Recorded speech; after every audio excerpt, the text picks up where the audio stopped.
Welcome to the Time for Horology channel, where there is time enough at last.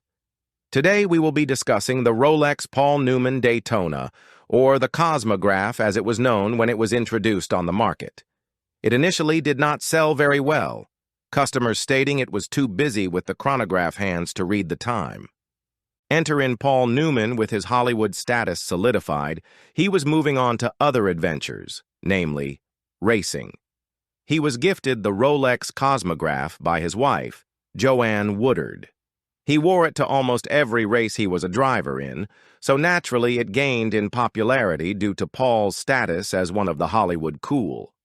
Recalling his character from Cool Hand Luke, no one else is that cool. But first a look at the racing career of a legend. Newman first became an auto racing enthusiast while filming Winning in 1969, where he attended the Watkins Glen Racing School for the film.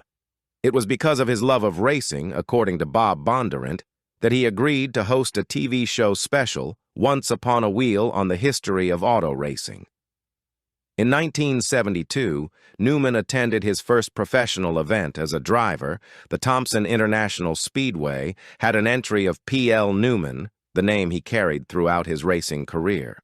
He was a frequent competitor in the SCCA events for the rest of the decade, eventually winning some 4 national championships. In 1979, he competed in the 24 Hours of Le Mans with Dick Barber's Porsche 935, finishing in second place. He drove for Bob Sharp's racing team and competed mainly in Datsuns and later the rebranded Nissans, which was in the Trans Am series of racing.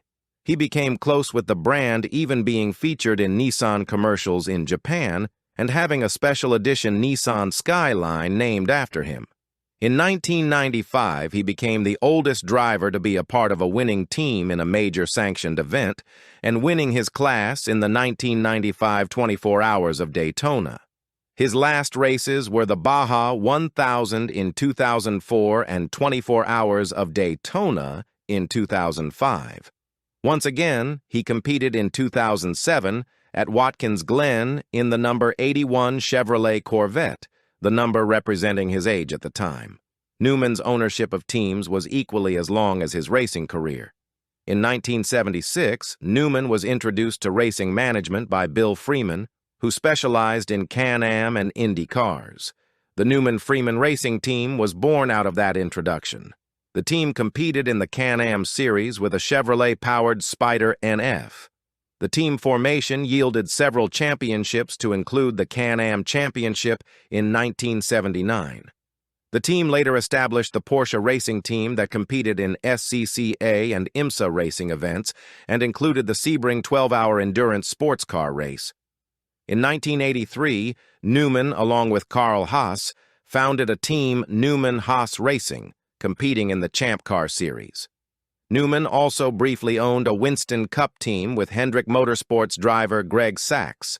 The team shut down after losing 2 major sponsors. Newman was named to the SCCA Hall of Fame in Las Vegas posthumously in 2009, and Lime Rock Park's no-name straight was renamed Paul Newman Straight in 2022. The Rolex Daytona Paul wore, which is now known as the Newman Daytona, is considered an exotic timepiece due to the Art Deco design of the dial and contrasting subdials and an exotic artful arrangement of square markers. It came in either the panda or reverse panda depending on the color of the dial.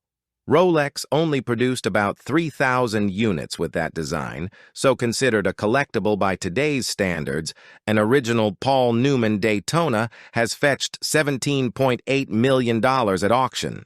Now, I know what you're thinking, how can I afford such an expensive timepiece? Well, I am going to highlight some options you have to get that same Paul Newman cool factor vibe for not very much money. The first option is to search for watch modding sites. Some sites offer a modded Seiko watch since it has a reliable VK63 quartz movement as the motor. You can also purchase a kit to build the watch yourself, and all the parts are in the kit to assemble your dream watch. A quick internet search can yield multiple sites offering a Paul Newman homage Daytona for around $200 to $300. It should be noted that at no time should a counterfeit or direct copy be considered, as that goes against the intellectual property of the watchmaker. The next option is to find a company that makes homage watches like a Pagani design watch, and others like Addy's Dive, Orient, Suges, Tandorio, or Bliger. Pagani has an homage to almost every line of luxury watch that is popular on the market today, to include the Paul Newman Daytona. The Pagani model PD 1676 is a direct homage to the Newman watch. A Pagani will set you back around $150 to $200. The last option, if you are a do-it-yourselfer, is the bargain Chinese sites. There is both good and bad here. There are direct copies of dials and cases to make a counterfeit version of a high-end luxury watch.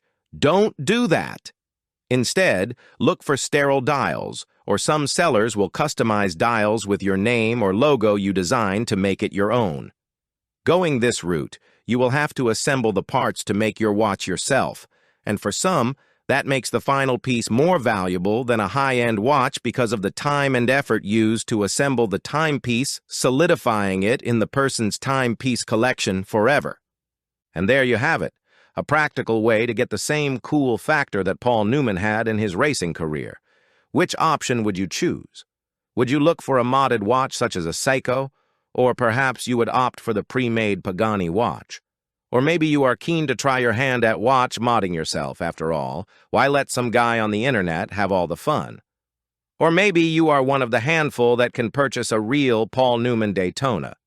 No matter the choice, the fact is that you have options for almost every budget. From the modded watches to the homage watches by companies that sell those specialized pieces, and even the bargain Chinese sites where you can mod your own Seiko watch or build one from scratch.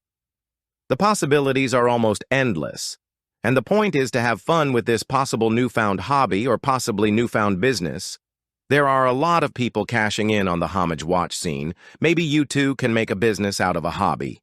I hope you found this video entertaining or informative. If you did, leave a comment, hit the like button, share the video, and subscribe if you like this type of content.